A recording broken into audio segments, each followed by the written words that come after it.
This video was made possible by ClassCentral.com/Pakman, which lets you watch tens of thousands of lectures from the world's best universities. Check it out by clicking the link underneath this video.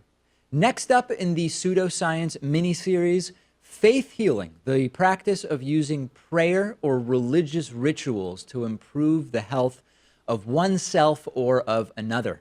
Faith healing is sometimes used in addition to medical treatments, which can be harmless.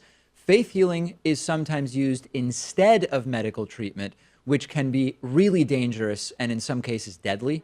Some studies claim that prayer can create a placebo effect or improve the morale of a patient, but no data points to faith healing's efficacy as a means of supernaturally affecting health outcomes. Regardless, laws in the US are pretty accommodating to people who want to bypass medicine and instead choose prayer. 49 US states allow religious exemptions for vaccine mandates. 31 US states exempt parents from child abuse charges when child medical treatment is withheld on the basis of religious belief, meaning that in most US states, if a child is sick and their parents refuse to allow medical treatment because they prefer faith healing, no one can be charged with child abuse or neglect if the child gets sicker. In 6 of those states, Arkansas, Idaho, Iowa, Louisiana, Ohio, and West Virginia, those exemptions actually extend to homicide. If a child dies because their parents wanted to pray instead of seeking medical treatment, the parents can end up getting off without any punishment. Some people justify this with First Amendment claims about religious freedom, but it's also a reflection of the United States being one of the most religious countries in the developed world.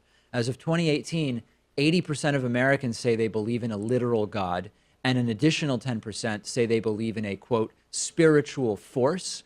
And multiple recent surveys find that 2/3 to 3/4 of Americans believe prayer has the ability to cure diseases.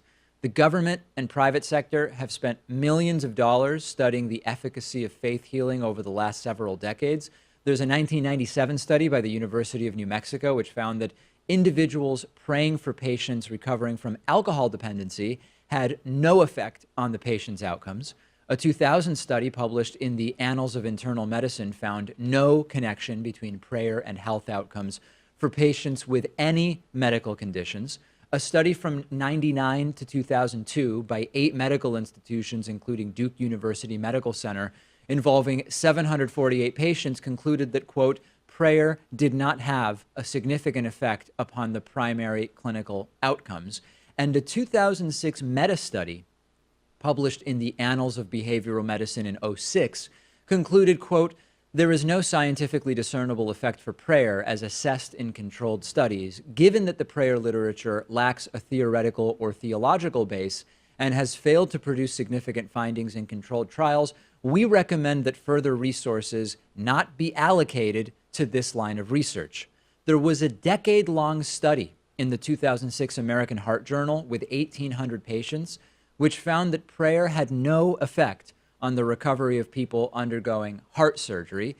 A 2007 study by the medical research firm Cochrane assessed patients with a broad range of health issues and found that praying had no meaningful effect on their outcomes. There's a number of small, radical Christian factions in the United States that deny themselves medical treatment in favor of prayer. The most notorious is Christian Science, a religious movement founded in the US in the late 19th century, and today they've got about 100,000 adherents worldwide. The Christian Science Church is known for ostracizing people who seek medical care or parents who allow medical treatment for their kids, and this can include everything from vaccines to life-saving antibiotics.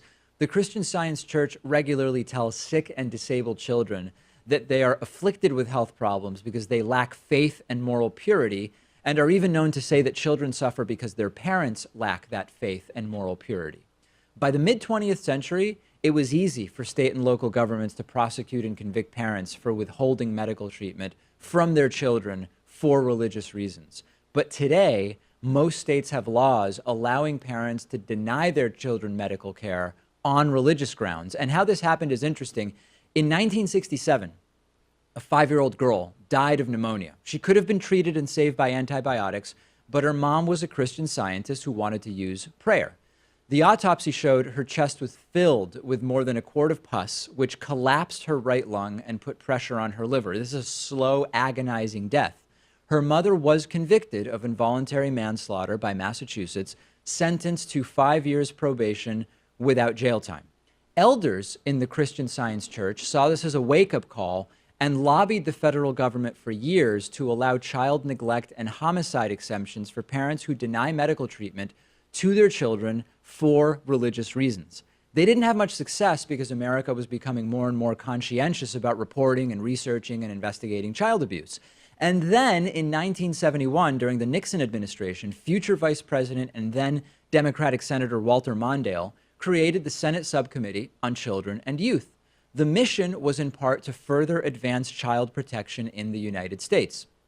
By 1974, the subcommittee pushed through one of Mondale's most important accomplishments, the Child Abuse Prevention and Treatment Act, which legislated and provided federal funding to states for investigation, prosecution, and treatment of child abuse and neglect. The next year, Nixon's chief of staff, H.R. Haldeman, and chief advisor John Ehrlichman were convicted and sentenced to prison for perjury, conspiracy, and obstruction of justice. This was part of the Watergate scandal. What else did these two convicted criminals have in common? They were both Christian Scientists, and during the writing of Mondale's child protection legislation, before they were imprisoned, Haldeman and Ehrlichman were pressured by the Christian Science Church to make sure that the following clause was added to the bill.